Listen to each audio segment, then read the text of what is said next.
स्वागत है आप सभी का रिजल्ट मित्रा के प्लेटफॉर्म पे। मेरा नाम रहबर नवाज है और आज की इस वीडियो में हम पढ़ने जा रहे हैं ऑपरेशन प्रॉस्पेरिटी गार्जियन के बारे में। क्या है ये ऑपरेशन प्रॉस्पेरिटी गार्जियन और क्यों हूती विद्रोहियों के खिलाफ इसको बनाया गया है। इस सभी मामले को जानने के लिए यह पूरी वीडियो आपको देखनी चाहिए, क्योंकि जहां लगातार समुद्र से व्यापार बढ़ते चले जा रहे हैं और यूं कहा जाए तो समुद्र से ही वैश्विक रूप से व्यापार सबसे ज़्यादा होता है, और उसमें जब समुद्री जहाज़ों को हाईजैक कर लिया जाए, उन पर मिसाइलें दागी जाएं, तो एक वैश्विक व्यापार के लिए एक नई अंतर्राष्ट्रीय असुरक्षा खड़ी हो जाती है। ऐसे में इसी परिप्रेक्ष्य को लेकर के अमेरिका ने इस ऑपरेशन प्रॉस्पेरिटी गार्जियन को स्टार्ट किया है। लेकिन स्टार्ट क्यों किया है, तो सबसे पहले चर्चा में इसलिए है कि अमेरिका द्वारा लाल सागर में गुजरने वाले जहाज की सुरक्षाओं को बढ़ाने के लिए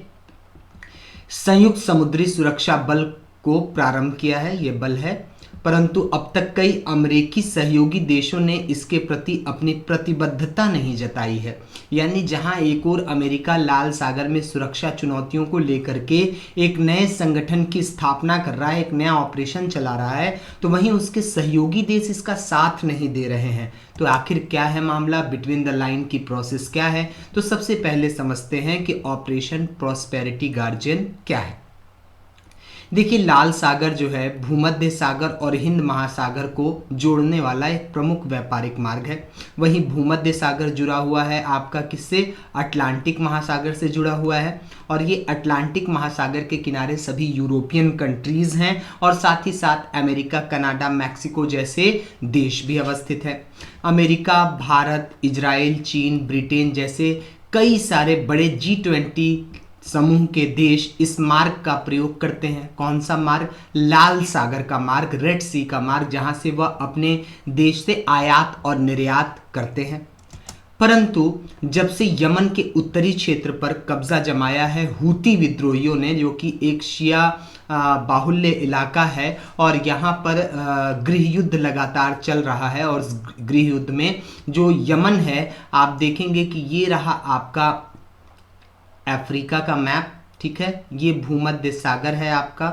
फिर यहाँ पे अवस्थित है आपका अरेबियन प्रायद्वीप, और यहाँ पे है आपका यमन, यमन है ये यमन, और यहाँ पे है आपका सऊदी अरब, और फिर यहाँ फारस की खाड़ी में अलग अलग देश हैं, ठीक है। तो यमन का जो उत्तरी इलाका है, इस पर हूती विद्रोहियों का कब्जा है, हूती विद्रोहियों का कब्जा है, तथा यह लगातार विभिन्न देशों के जहाज़ों पर हमले कर रहे हैं, जिसको लेकर के विभिन्न देश अपने व्यापार वाणिज्य को लेकर के चिंतित हैं। पिछले हफ्ते गुजरात के तट पर भी एक जहाज पर ड्रोन से हमला किया गया, परंतु कोई जान माल की हानि नहीं हुई। लेकिन भारत की आंतरिक सुरक्षा और उसके व्यापार के लिए एक नई चुनौती है। कुछ दिनों पहले कथित रूप से इजराइल ने तो नहीं माना कि उसकी जहाज है, लेकिन हूती विद्रोहियों का कहना था कि वह इजराइल के एक जहाज को क्या किए हैं, हाईजैक कर लिए हैं, और इसकी तस्वीर भी सामने आई थी, वीडियो भी सामने आया था, ठीक है। इसी परिप्रेक्ष्य में क्या किया है, संयुक्त राज्य अमेरिका के विदेश मंत्री लॉयड ऑस्टिन ने जहाज़ों की सुरक्षा बढ़ाने के लिए तथा लाल सागर में सिक्योरिटी को बेहतर करने के लिए 19 दिसंबर को ऑपरेशन प्रॉस्पेरिटी गार्जियन नामक एक संयुक्त समुद्री सुरक्षा पहल की घोषणा की। प्रारंभिक रूप से माना गया कि इसमें लगभग 9 से 10 देश शामिल होंगे, जैसे Britain, Bahrain, Canada, France, Italy, Netherland, Norway, Seychelles and Spain. परंतु अमेरिका के अन्य प्रमुख साझेदार देश जैसे ऑस्ट्रेलिया, जापान, सऊदी अरब, ये सभी देश जो है ना, अपनी प्रतिबद्धता अभी तक जता नहीं पाए हैं, ठीक है। और यह इसमें शामिल होने से इनकार तो नहीं कर रहे हैं, लेकिन स्पष्टता भी नहीं जता रहे हैं। तो आखिर क्यों इस ऑपरेशन में अमेरिका के सहयोगी इसका साथ नहीं दे रहे हैं। तो देखिए, जैसे ही 1948 में इजराइल के बनने के बाद अरब देशों ने सैद्धांतिक रूप से इस देश के बनने का विरोध किया, क्योंकि ये बाहर से लाए गए यहूदी लोगों को सुन्नी और इस्लामिक बहुल्य क्षेत्र फ़लस्तीन में बसाया गया, और फिर धीरे धीरे वह एक टुकड़े से बढ़ते बढ़ते बड़े टुकड़े पर अपना अधिकार स्थापित कर लिए, किए और जो वहाँ के मूल निवासी फ़लस्तीनी थे उनको उन्होंने अल्पसंख्यक बना दिया। भले ही कई देशों ने हाल के वर्षों में इजराइल के साथ संबंध अच्छे कर लिए हों, जैसे सऊदी अरब प्रयास कर रहा है, यूएई ने उसके साथ अब्राहम समझौता किया हुआ है, ठीक है, लेकिन इजराइल के द्वारा जो वर्तमान में गाजा पट्टी के निवासियों पर और फलस्तीन पर जो हमले किए गए, जिनमें महिलाओं और बच्चों के खिलाफ जमकर सैन्य कार्रवाई हुई है और लगभग 25,000 से ज़्यादा लोग अब तक मर चुके हैं, जिसमें से 50% से ज़्यादा महिलाएं और बच्चे मरे हैं, उनकी वैश्विक रूप से निंदा की जा रही है और मानवाधिकार के नज़रिए से भी इस पॉइंट को देखा जा रहा है। फिर नेतन्याहू ने अभी हाल ही में ऐलान किया है कि 1 महीने और वह इस युद्ध को जारी रखेंगे। ऐसे में कई सारे जो अरब देश है ना, वो इजराइल के समर्थन में बने इस ऑपरेशन प्रॉस्पेरिटी गार्जियन का हिस्सा नहीं बनने के लिए अपनी प्रतिबद्धता बैकडोर से दिखा रहे हैं। फलस्तीन के खिलाफ इजराइल के लगातार किए जा रहे हमले को देखते हुए संयुक्त अरब अमीरात हो या जॉर्डन हो, बहरीन हो, सऊदी अरब हो, ओमान, कतर, कुवैत, मिस्र और मोरक्को जैसे इस्लामिक देश इजराइल के इस कृत्य की निंदा कर रहे हैं तथा अमेरिका से भी कह रहे हैं कि वो जल्द से जल्द संघर्ष विराम और युद्ध विराम की घोषणा करें, जैसा कि हाल ही में यूनाइटेड नेशन में एक रेजोल्यूशन पास करके यहाँ पे क्या किया गया, शांति स्थापित करने की बात की गई।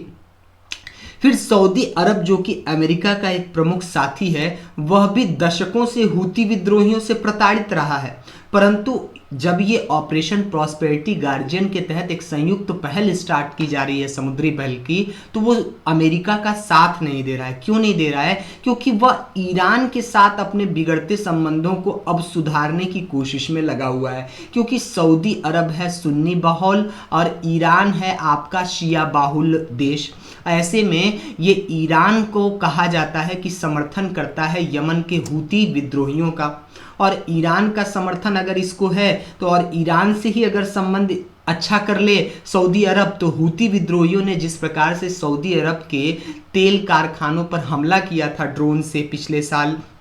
तो वो क्या हो, ऐसी प्रकार की घटनाएं रुक जाएंगी और फिर हम बेहतर तरीके से यमन में भी गृह युद्ध को रोक पाएंगे और फिर ईरान से भी संबंध अच्छा होगा। ये सऊदी अरब की पॉलिटिकल बॉडीज सोच रही हैं। तो ईरान से उसके संबंध पुनः न बिगड़ें, इसके लिए वो चाहता है कि वो इस कमेटी में, इस समूह में शामिल ना हो। वहीं स्पेन की रक्षा मंत्रालय ने भी इस बात के लिए स्पष्टता जाहिर की है कि वह खुले तौर पर लाल सागर में जो ऑपरेशन चलाया जा रहा है उसमें भाग नहीं ले सकता। इसी प्रकार नार्वे, फ्रांस, इटली भी तीव्रता से इस ऑपरेशन में सहयोग से बच रहे हैं, क्योंकि कोई भी इस लड़ाई को वैश्विक लड़ाई में बदलना नहीं चाहता, वरना उनके वहाँ आयात निर्यात की जब मुश्किल पैदा होगी तो महंगाई उत्पन्न होगी, महंगाई से फिर सरकार के जाने का खतरा बना रहेगा और एक्स्ट्रा फिर युद्ध में पैसा लगाने का मतलब है बाकी सामाजिक आर्थिक कार्यों के लिए पैसे नहीं बचेंगे। परंतु यह मामला उलझने वाला है, क्योंकि इजराइल के प्रधानमंत्री बेंजामिन नेतन्याहू ने क्या किया है, ऐलान कर दिया है कि अभी वो युद्ध नहीं रोकेंगे बल्कि इसे महीने भर जारी रखेंगे। यही कारण है कि अमेरिका के विभिन्न सहयोगी देश इस ऑपरेशन के साथ नहीं आ रहे हैं, साथ नहीं दे रहे हैं। ऐसे में अगर आगे की राह देखी जाए तो एक तरफ तो सबसे पहले फलस्तीन के लोगों को तेजी से सहायता पहुंचानी जानी चाहिए, उनको निर्वासित किया जा रहा है तो पुनर्वास किया जाए, साथ ही उनके अपने क्षेत्र पर एक अधिकार स्थापित किया जाए, उनके तरफ से भी जो हमले इजराइल की तरफ किए जा रहे हैं उसको रोका जाए, जो बंधक बनाए गए हैं उन बंधकों को छोड़ा जाए, और इस प्रकार से 2 नेशन थ्योरी जो चलती है कि फलस्तीन भी रहेगा, इजराइल भी रहेगा और यरूशलेम को राजधानी बनाएंगे, तो ये 2 नेशन की थ्योरी को एक्सेप्ट किया जाए और वहाँ शांति व्यवस्था स्थापित करने के लिए वैश्विक मुल्क के जो देश हैं वैश्विक रूप से उनको प्रतिबद्धता जतानी चाहिए और पहल करनी चाहिए, क्योंकि कहीं की भी समस्या आपके वहाँ की भी समस्या बन सकती है। जैसे आपने एक निबंध देखा होगा, यूपीएससी का पूछा था कि कहीं